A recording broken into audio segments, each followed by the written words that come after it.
Hello, mathematician. In this video, we explore systems of equations. We're going to solve a linear quadratic system by substitution. The instruction just says to solve the system algebraically. The system we have a linear equation, 5x equals y plus 10.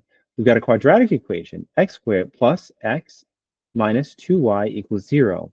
Our first step in our solution is just to isolate y in one of the equations. So let's choose the simpler of the two equations, the one that doesn't involve any squared terms. So we'll have the 5x equals y plus 10, and we're just going to isolate for y in that expression. So we're going to subtract 10 from both sides, and in doing so, using our inverse operations, we'll be able to get y by itself on one side of the equation, and that is super bueno for us. 5x minus 10 is going to equal y. And now, since we know the value of y, we've already isolated for y, and the first step is complete. The second step says to substitute the value of y into the other equation. So we're going to substitute the value of y into the other equation. We know that y is equal to the quantity 5x minus 10. So we'll take our second equation, our quadratic, and we're going to just substitute that value of y everywhere that we saw y in the second equation. So it'll be negative 2 times, instead of putting y there, we'll put 5x minus 10. And then complete the equation, equals 0. Now we substituted the value of y into the second equation. The second step, mathematician, is done. Now, the next step says to solve for x in the resulting equation.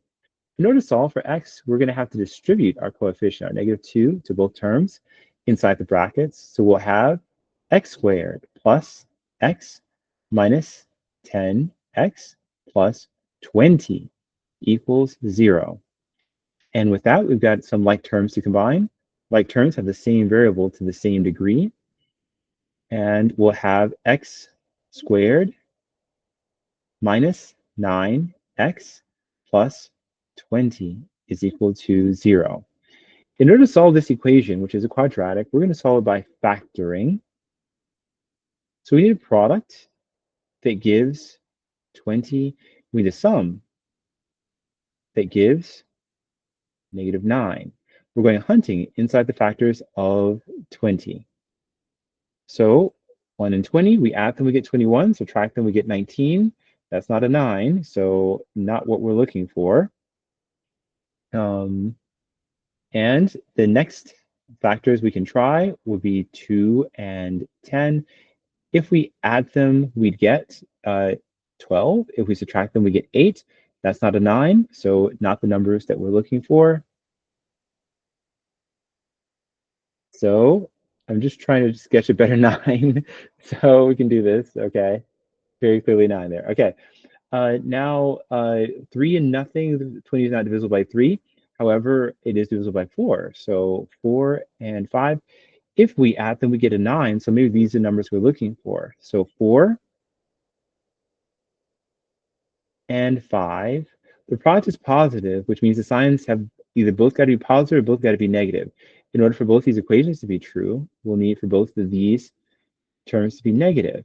So we have a negative 4 times negative 5, which is positive 20. We have a negative 4 plus a negative 5, which is negative 9. So we have two true statements, mathematician. We found the numbers we're looking for. Now we're going to use these numbers in order to do our decomposition. The variable that we have is x. So we put that into the first position in our brackets. And then the second position, we go to our magic numbers. So we have x minus 4 and x minus 5. And that's going to equal 0. Now, factoring is just writing an expression as the product of values. So now we've written the x squared minus 9x plus 20 equaling 0. We've written it as the quantity x minus 4 times the quantity x minus 5. If you're not sure if that is the factor form of the expression, you could always just expand it back out to see if you got the original expression that you started with. That way you know you factored it properly. Now, since we have the quantity x minus 4 times the quantity x minus 5 is equal to 0. That means one of these had better equal 0 in order for the equation to be true. So we can take the first factor, set it equal to 0, and then take the second factor, set it equal to 0.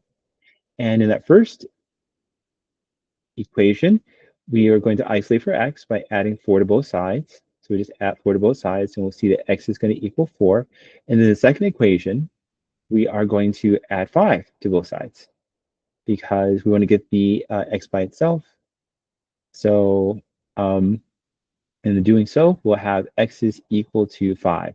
So according to our calculation mathematician, we could say that x is going to equal 4. That's one value of x. Or x will equal 5. Oh, so our second value for x, x2, we can call that x2, and that is going to equal 5. Now, mathematician, with that, we have done the third step, which is solve for x in the resulting equation. Now, you're going to use your values for x in order to solve for y in either of the original equations. Well, recall that we took our first equation and we isolated for y right here. So we're going to use that expression. Y is equal to 5x minus 10. And as we know that y is equal to, so if we have that y is equal to 5x minus 10, then what we can do is find the corresponding values of for y based off of our calculated values for x. So if x1 is equal to 4, then that means that y1 is going to equal 5 times. We're going to plug in 4 into the equation. So 5 times 4 minus 10, which will give us 20 minus 10, which is 10. And then we're going to, so when x is 4, y is 10. Now, for the second corresponding value of y, we're going to plug in our second value for x. So it'll be 5 times 5 minus 10 equaling 5 times 5 is 25 minus 10 is 15.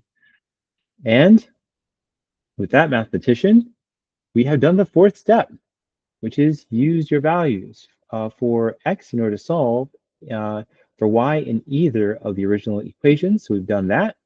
And now we will have the opportunity to do the fifth step, which is just to express your final answer as an ordered pair.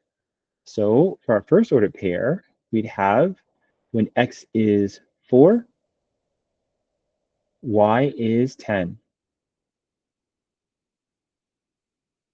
And for the second ordered pair, we'd have when x is 5, y is 15. And mathematician, that is solved. So we followed our steps, and now we have solved a linear quadratic system algebraically. And if you found that process pretty easy to follow, and you've got some questions on how to solve other algebraic equations, then you can contact us using the information in the description below. We'd be happy to help you figure out this whole algebra thing. Have a beautiful day.